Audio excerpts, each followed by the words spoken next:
In March alone, over 100 persons have been killed in the armed conflict in the northwest and southwest regions of Cameroon and the Far North region, where terrorists Boko Haram are fighting with the government of Cameroon, or the state of Cameroon. These are figures from allengagedcitizens and Stand Up for Cameroon. Meantime, civil servants have escaped from Andek subdivision of the Momo in the northwest region of Cameroon as a result of insecurity created by the armed conflict rocking the northwest and southwest regions for several years now. In the conflict-hit southwest region of Cameroon, elements of the Rapid Intervention Battalion have gone to rehabilitate bridges destroyed in the heart of the conflict in the Manu division of the southwest region. Also in this edition, which I'll be taking you to another conflict-stricken locality. It is the Indian division of the southwest region of Cameroon. These stories and more will be yours in this edition of the news. Ladies and gentlemen, thanks for trusting Equinoxe Television.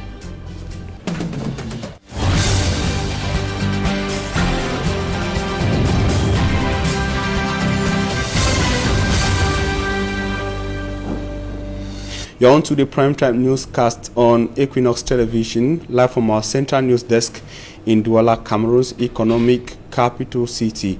Thanks for trusting Equinoxe. Thanks for joining us. We are 6 p.m. and it is the same time in Abuja in the neighboring Federal Republic of Nigeria, same time in Bangui in the Central African Republic. We begin with the figures released by rights groups and non-governmental organizations in Cameroon. Their March report on the situation in conflict-stricken regions of Cameroon says over 100 persons have been killed in the month of March alone in the northwest, the southwest, and the far north regions of Cameroon that are suffering the effects of armed conflict.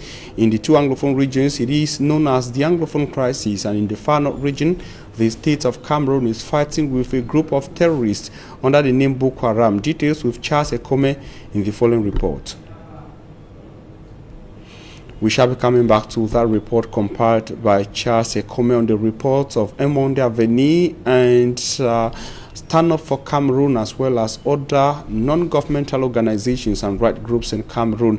Meantime, we take you to the Far North region, where some 52 Boko Haram fighters have deposited their weapons. They are 55 in number, 55 Boko Haram terrorists who are said to have dropped their weapons at the BrigadeAntiSardinard center in the Far North region of Cameroon. Sources say they were transit to the center by the Disarmament, Demobilization and Reintegration Commission at Kmer on April the 7th, 2021.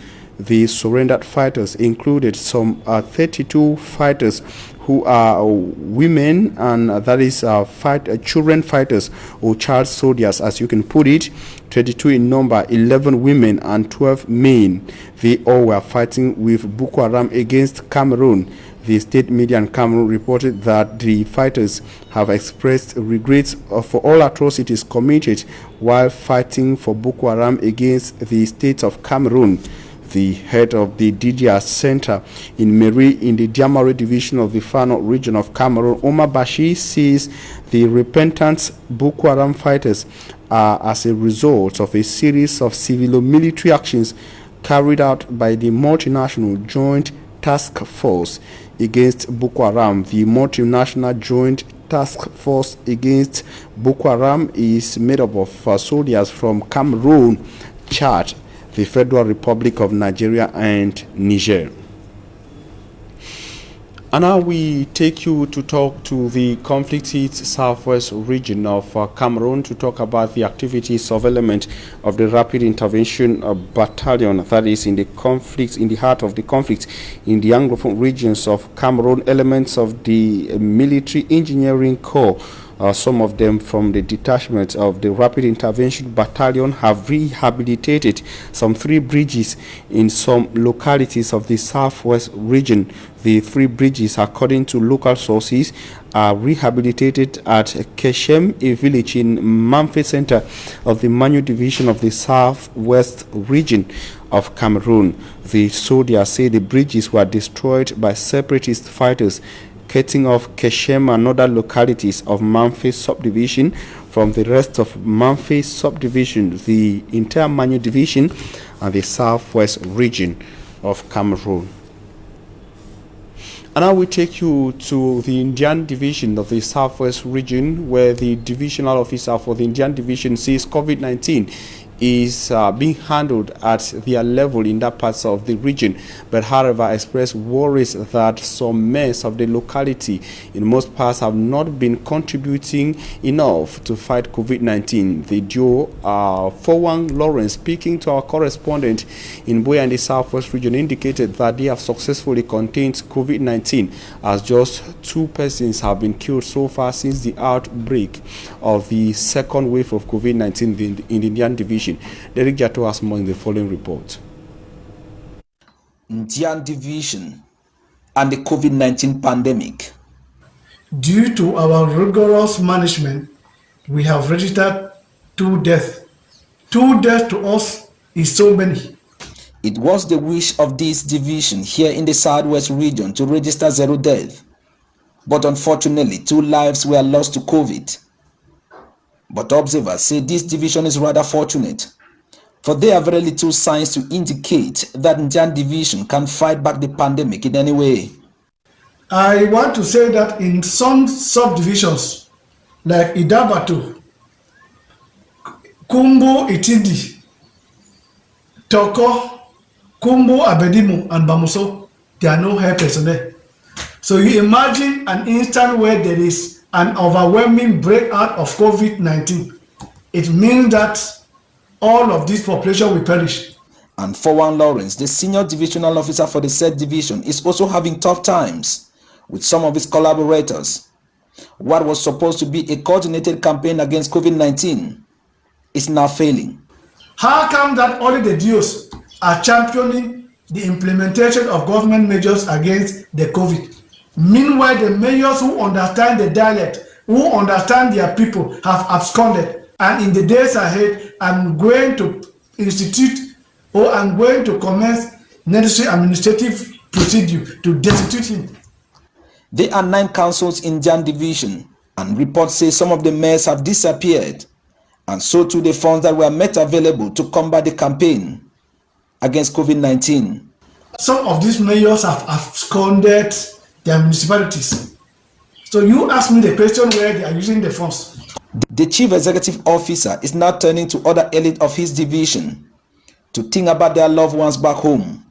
This gives me an opportunity to call on the elites of India, the elites of India, to come to the assistance of the population of India who are home-based, knowing fully well that this population are financially handicapped due to the socio-political crisis rocking the southwest and the northwest region. This oil-rich Indian division remains one of the primary sources of revenue. Derek Jato reporting from the southwest region of Cameroon. We need to remind you of some of the interesting stories you'll be following up in the course of this newscast. We shall be taking you towards the end of the news to Chad, that is in N'Djamena in Chad, where candidates ahead of Sunday's presidential election in Chad are set to be canvassing for last-minute votes in the country's political capital city, N'Djamena, Chad. Our special envoy Babla Jonathan will be telling us more towards the end of this news. And also in foreign news, we shall be talking about the death of the husband of Queen Elizabeth. But now we take you to one of our top stories. We indicated that a report from Stand Up for Cameroun, allengagedcitizens, and some non-governmental organizations and rights groups in Cameroon have published a report indicating that some 100 persons died in Cameroon who were killed in the armed conflict in the northwest and southwest regions, and also in the far north region where Boko Haram is fighting with the states of Cameroon. The report for the month of March was published in Douala today during a meeting attended by our reporter Charles Kmer. According to the March 2021 reports of some rights groups in Cameroon, allengagedcitizens and Stand Up for Cameroon, among others, 100 people died as a result of the armed conflicts in the Anglophone regions and the Boko Haram terrorist attacks in the far north and north regions of the country, says Edith Kawala, founder of the Cameroon People's Party and a pioneer member of Stand Up for Cameroon. The Stand Up for Cameroon monthly reports have become a really great source of information. They permit us to know the real situation on the ground in the country. They permit us to know how things like deaths are evolving. We see from the reports that in January we had 59, in February we had 43, but in March we are back up to 100, more than double. And most of these deaths are now happening in the extreme north. The number of deaths in the extreme north multiplied by 4 times between February and March. The report also states that there were a total of 4 kidnappings, throwing light on the kidnapping of young journalist Bunui Aise of the CRTV, who was kidnapped on the 13th of March by unknown individuals. Furthermore, the violations of human rights amounts to 21 cases. Some peculiar cases were cited whereby a group of activists by names Etienne Sama, Mira Angung, Musa Bello, Collins Nana, and Chelo Mimbu are currently serving time in state prisons for protesting. According to the NGOs, it is their fundamental rights to protest and stand up against the ills in society, an act which is stated by law, but is now being violated by law enforcers. Moreover, the report also constitutes of the violations of prisoners' rights. The case of Amadou Vamulke, journalist and former Director General of the CRTV, who has been incarcerated in the Kondegi Central Prison, has been subject of more than 60 referrals in an open letter addressed to the head of state on the overcrowding of prisons, which has led to the poor health of prisoners vis-a-vis the COVID-19 pandemic, a situation which has drawn the attention of national and international opinion This particular session of the monthly showcase of reports by these NGOs welcomed the presence of the Canadian High Commissioner to Cameroon, whose role in the fight against the several problems in Cameroon is clearly stated by Mercy Lemnui, another pioneer member of Stand Up for Cameroon. The Canadian High Commissioner actually is one of the organizations that stands against the violation of human rights, and seeing what is happening on our national territory, they are assisting us to ensure that we are able to come out with credible information that will be recognized, that will be accepted by every other organization. So that is the role of the Canadian High Commission, Stand Up for Cameroon. They are really assisting us in all aspects.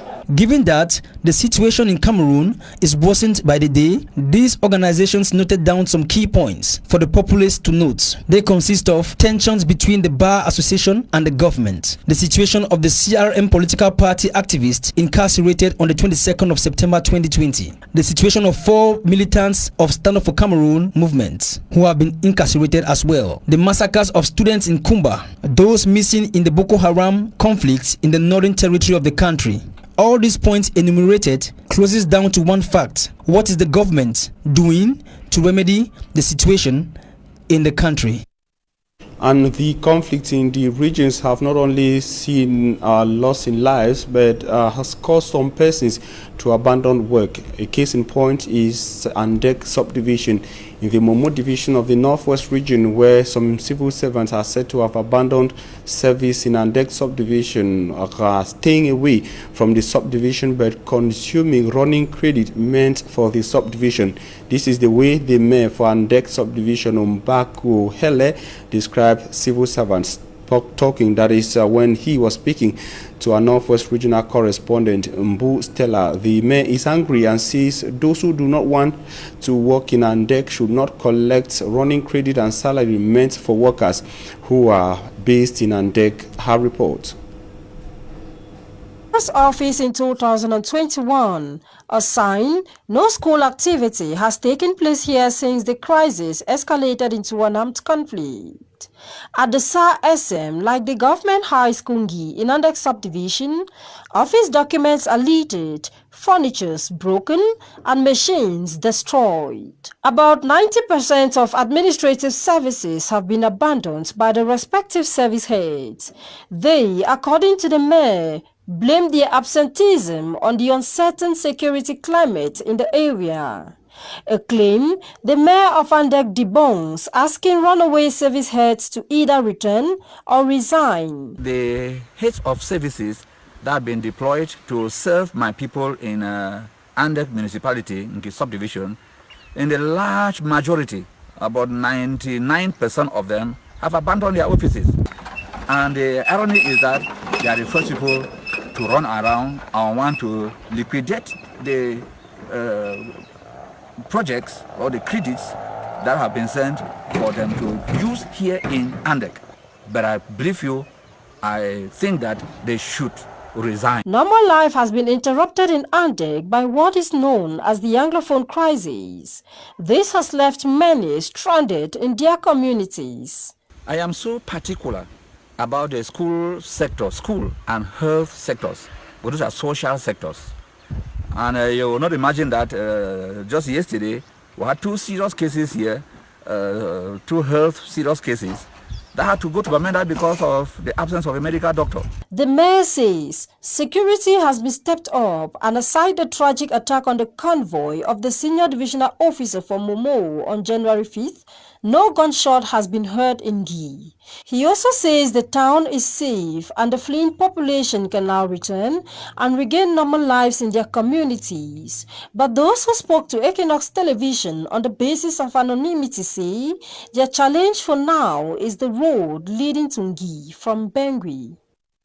Bustela reporting, and now we stay in the Anglophone regions, but this time around in the southwest to say that some 53 advocates all from foreign law schools were sworn into the Cameroon Bar Association. The question on the question on irregularities on the parts of the government of Cameroon was raised, and some senior lawyers challenged the Minister of Justice in Cameroon to respect the law. Derek Jato tells us more from the southwest.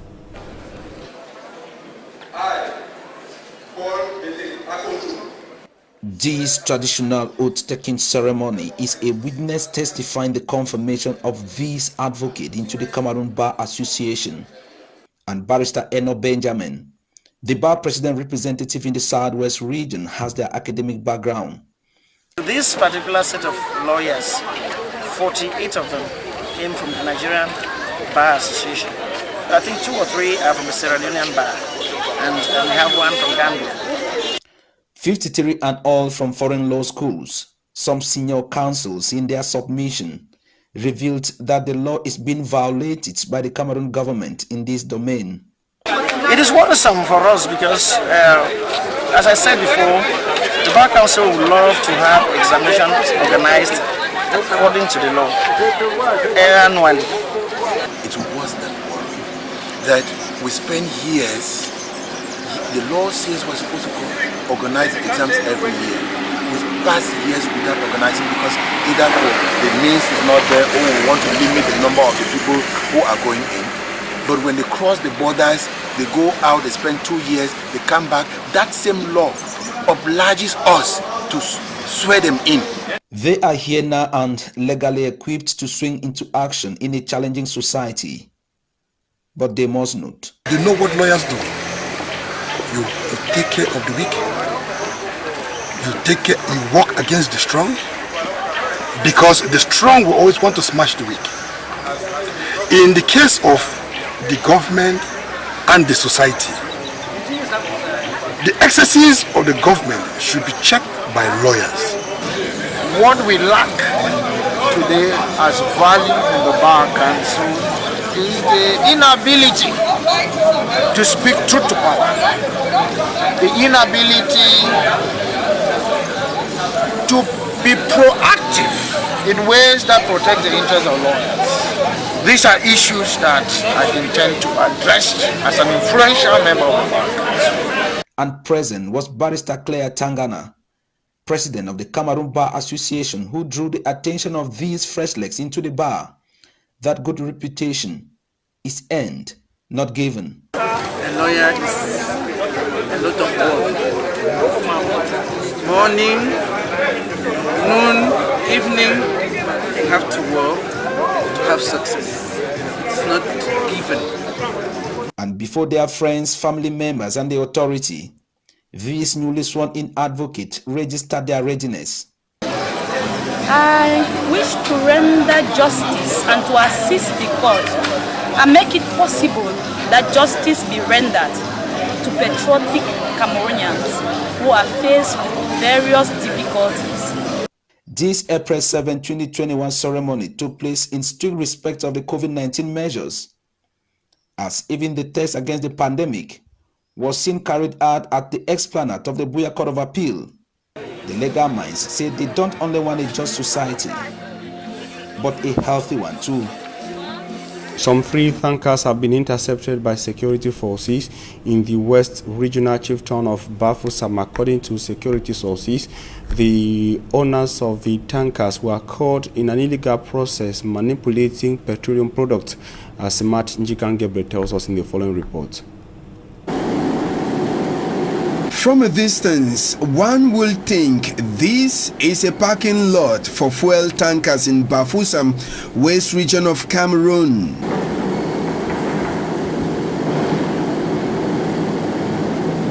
Getting closer to the fuel tankers, it is clear that both are doing exchange of their products. It is the brigade in charge of fuel products in the Ministry of Water and Energy Resources that caught the 2 fuel tankers.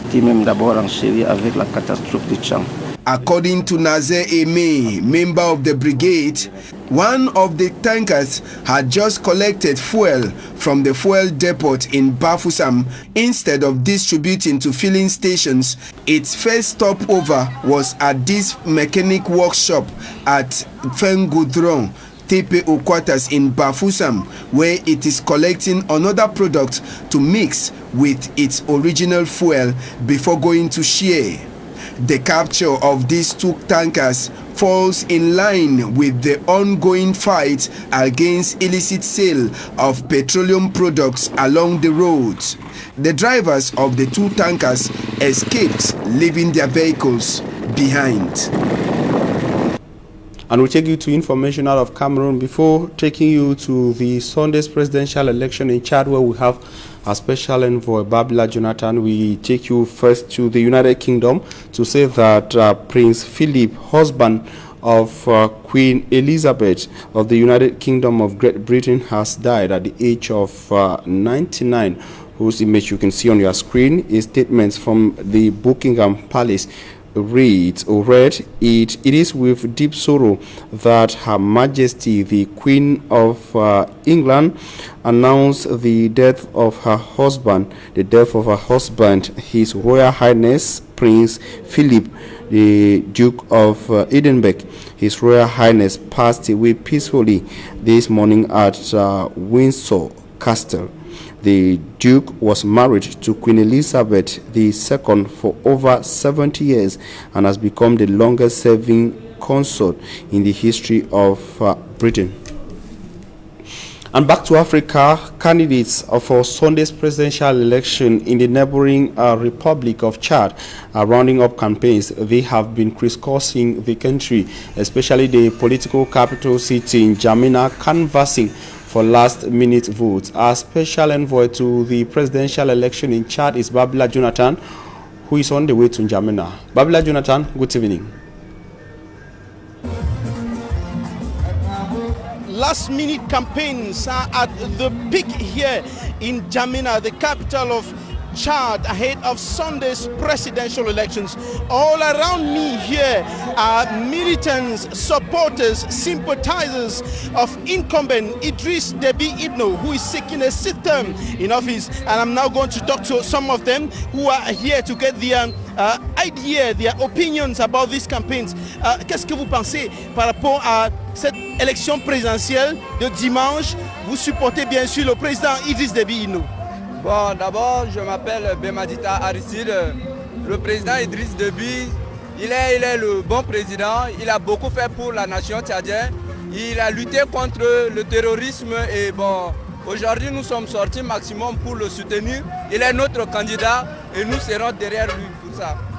He says incumbent Idriss Déby Itno has done a lot for his country, notably in the fight against terrorism and other areas of national life here in Chad. And we're going to talk to yet another militant, another supporter of incumbent Idriss Déby Itno. Ça va passer à 100% et nous voulons que lui reste au pouvoir jusqu'à dernier jour.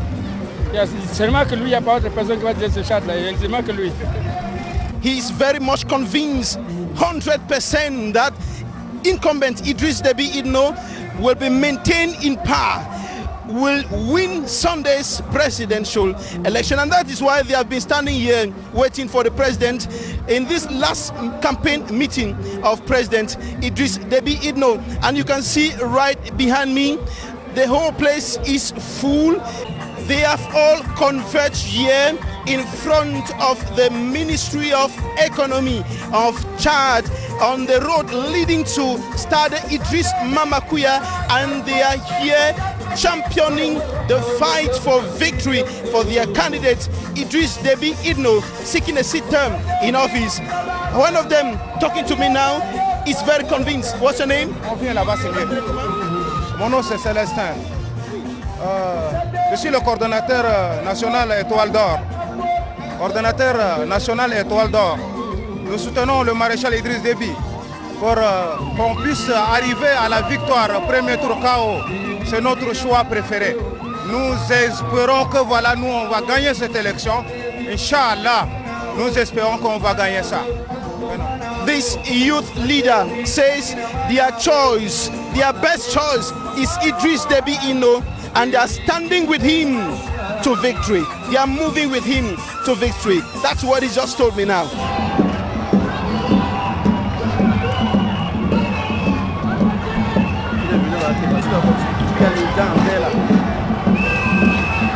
Idriss Déby Itno is already here in Stade Idriss Mamadouya, and thousands of militants of his political party, thousands of supporters and sympathizers, Chadians, young people, women, men, and even children are converged here. The stadium is full beyond capacity, and they are shouting victory onto their candidate, their champion, incumbent Idriss Déby Itno. And of course, these are the last campaign moments here in N'Djamena, the capital of Chad.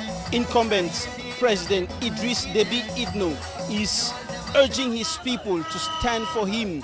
He's encouraging them, he's calling upon them to vote for him come Sunday, while the other 6 candidates of the opposition are also rounding up with their campaigns in different parts of the country, moving across the streets of N'Djamena and other parts of the country, canvassing for votes for Sunday's presidential election here in Chad. On special assignment in N'Djamena, we are Mitirandam and Babla Jonathan. Thanks, Babila Jonathan, on special assignments to N'Djamena, Chad. Thanks, ladies and gentlemen. Coming up is Talking Point.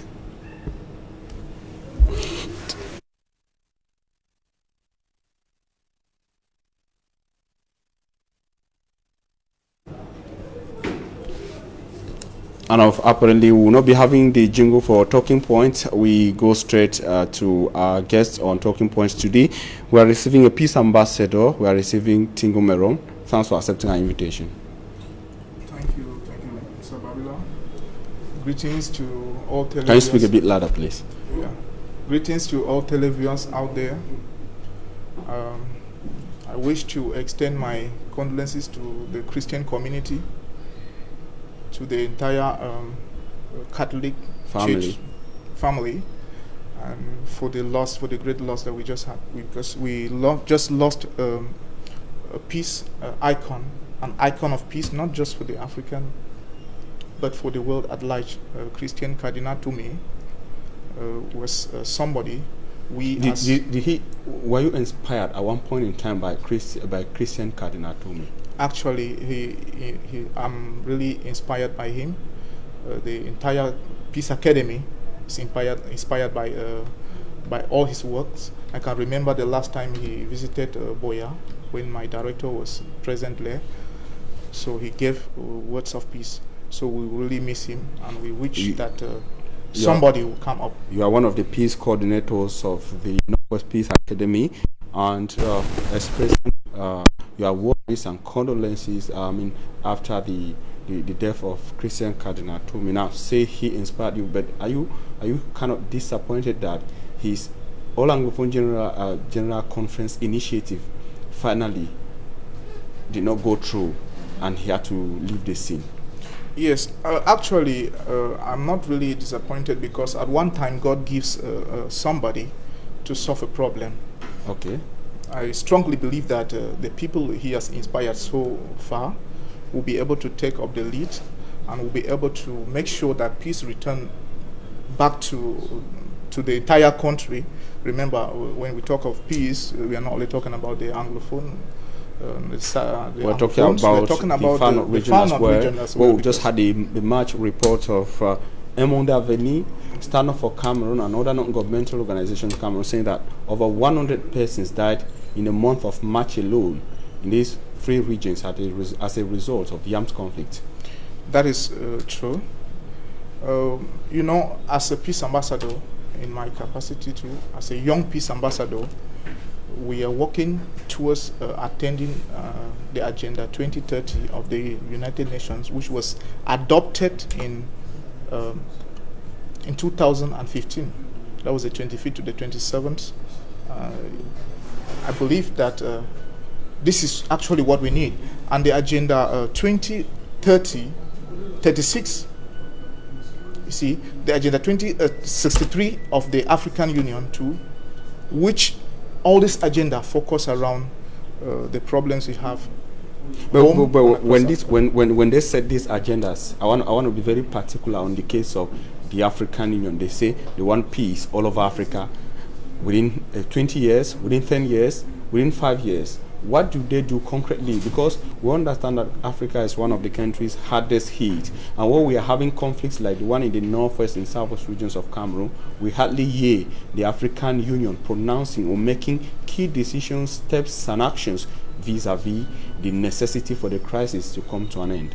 Yes, Mr. Babilajon, Mr. Armstrong, for me, I want to say that there is a method of asking for something. How do we ask for something? You don't ask for something with arrogance. Remember, there is a way of asking for something peacefully. Remember, the issue has not really been presented. I'm talking about my own opinion. The issue has not been presented because we have to ask it with the humble minds, with free will, peaceful minds, so that these agendas can really come in and help the situation. You cannot present a case before the African Union that is not clear and you expect that results should come. What are you presenting? Secondly, are you presenting something clear? Now, but I would have loved to ask a lot of questions on the African Union. They are not directly from the AU. You just talked about the African Union, and of course we had to go to that. People are still worried. Do they really need to go ask the African Union to know that there is a problem in an African country and deserves their full attention?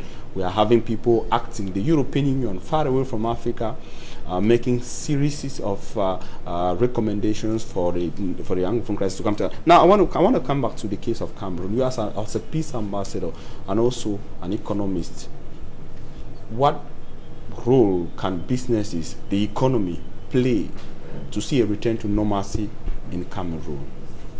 Yes, businesses can actually suppress the crisis we have across Cameroon even. Because, I'm talking globally. As a peace ambassador, I'm not talking just about a particular area. I'm talking global peace. I'm talking global economy. Yes. So, actually, this is how businesses can help foster peace in the country. Remember that there is a say that a hungry man is an angry man. It is difficult to talk peace with somebody who has not eaten for days. That is very clear. And you can see that even in a farmer, people are surviving because there are business people there who risk on a daily basis. And I want to use this opportunity to thank those people who have not given up in business.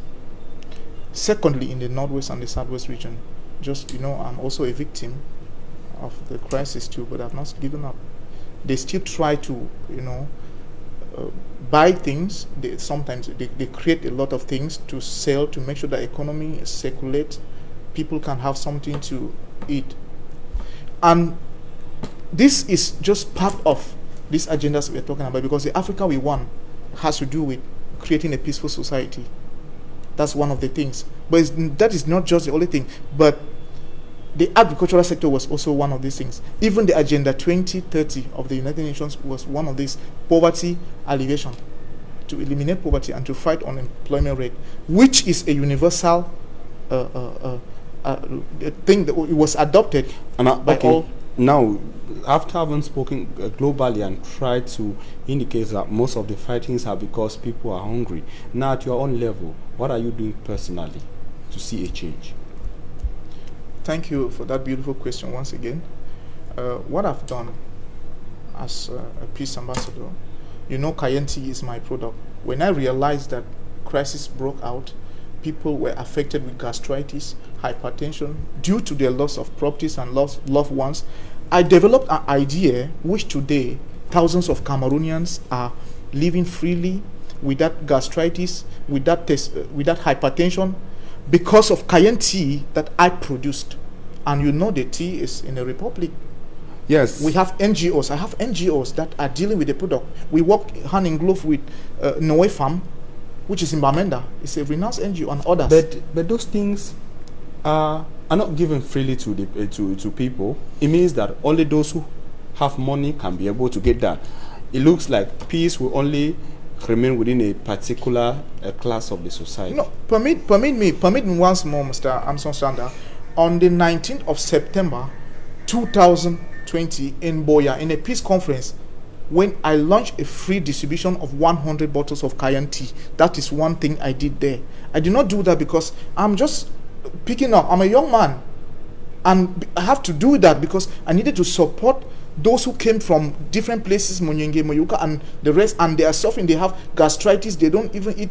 I had to support with 100 bottles, and I think I launched that in the presence of the administrator for Boya. Mr. Abba Abdurrahman was present in that peace conference before the director of Peace Academy, Mr. Bochong Samuel. So that is just my own little contribution. It's about young people taking a decision to be looking for solutions to problems than creating problems. And I am one who follows the idea of somebody like Christian Cardinal. To me, that is why we are really feeling the lost. But I have the impression that since you said people go to fight, people go angry because they are hungry. I have the impression that you chose not to go very angry because you had food to eat, even when you lost your properties and several other things in the southwest region, in Munyenge, sometime as a result of the crisis. Many will argue that some of the persons who are holding arms in the Anglophone regions today are those who have been radicalized because they lost everything. One thing I want to contribute again, I believe it was in this same platform that I said we need the mindset that we can start it over again. Remember, the youth, some of the youths, if you want to put to the table, what have they lost? Some of them. I'm talking as somebody who has been touched, but I'm peaceful. But I've been able to pick up. I've been able to work out something for others. Practically, being able to pick up how? Let others know. Which means I've been able to sit to put down to console myself, because when we talk about the peace we study in Peace Academy first, I will talk about the peace within, because people think that peace is just the absence of war. Peace does not necessarily mean the absence of war, because there is peace within. That peace within is a peace with you, that somebody will stop you from the road and then take something that belongs to you, and you will be able to behave yourself, calm down yourself, and consult. It is that peace within you that is acting to bring you back to that. Remember, permit me to talk about something that happened just on the 7th of this month. A problem I solved under the small and medium-sized promotion agency in Bamenda. I also like to appreciate the regional delegate for acting as a father in that situation, because I sent a young man to him. There was a problem that came out, which could lead to the level of the court. But I had, with a simple message I posted in a group, when I said that we only disagree to agree. I said so, and I told them that I am talking as a peace ambassador. I know what it means to have peace within. And at the end of the day, thank God, I told that young man to do something, which he did that before the regional delegate of Minmesa. He solved the problem. And there was no court issue, there was no prison, and at the end of the day, the young man congratulated me for that. And he told me, I am actually a peace ambassador. So these are the people we want. We have to that's why we need to really practice this peace within. It will act as a defense force. Because sometimes you will be intimidated. Two wrongs will not make a right, will never make a right. Sometimes you can be intimidated based on the fact that you have that peace within you. You'll be able to behave yourself. Permit me 1 minute again to say something. Remember, yes, just 1 minute. Please. Yes, remember, I am also one person who was arrested in Banga, and I was released in the next 10 minutes. And I can testify you that not go radicalized. Yes, at one point I can. Yes, I feel like no, you need to pay these people to back. do something. Oh yes, and nothing was taken from me. They released me freely. All right, Tingomeron, thanks very much for Thank accepting to be with us. It was interesting chatting with you. Thank you very much. Ladies and gentlemen, we hope you enjoyed the second part of news. Thanks very much for your confidence. Still with Equinoxe Television.